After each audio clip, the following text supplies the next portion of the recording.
Today's episode on solving cubic equations takes us back to the medieval times. Once upon a time in a faraway land, there was a decree issued on how cubic equations had to be solved. It was stated that factor theorem was needed for candidates to solve the first root. Some form of division was needed to obtain a quadratic expression, which is then further solved for two more roots. So for example like this, exploring x-value integers one at a time. In this case, until finally stumbling upon an integer value of -1, where the remainder theorem yields 0. That factor is then used for longer syntactic division calculations to obtain a quotient of 2x squared minus 7x plus 3. Cross-factorization further reveals two more factors. Now we have all required factors for the cubic equation. Zero product rule implies that either one of these could have a zero output, resulting in three answers shown below. But any scientific calculator nowadays would have an equation solver serving the same purpose. Assess and select the cubic equation mode, keying in all the four numbers.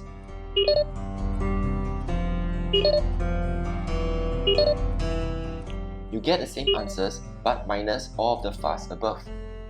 Think of all the inventions that have happened through the ages, from this to this, then this, and finally all these. And yet, the requirements for cubic equations still remain unchanged. Why? Think of all the powerful features stored inside your calculator. How could these be tapped upon to meet the lofty requirements of ages past? What you need are two things. First, the keystrokes for how to access the cubic equation solver, which differs for every brand and model. Second, some common sense to ensure all requirements can be met. For the same example, your calculator should have revealed the three answers. So, we start from the end. Work backwards and express these as linear equations. Then, further back to present the zero product format. Since factor theorem is expected, use the smallest integer to meet the requirements of factor theorem. Obviously, the linear factor is x plus 1, which means that the other two linear factors have to contribute to your quotient, which means that it's almost impossible to mess this up with long or syntactic division. If you are confident enough to embark on this quest, beware your local math wizard who will gladly take you down if you commit any of these deadly sins. The first pitfall happens to travelers who eagerly find all three roots by factor theorem. This angers the math wizards as they did not see any demonstration of long division and cross-factorization, which to them is the fundamentally sound way to solve all algebra equations. Another common error happens during the reverse engineering process.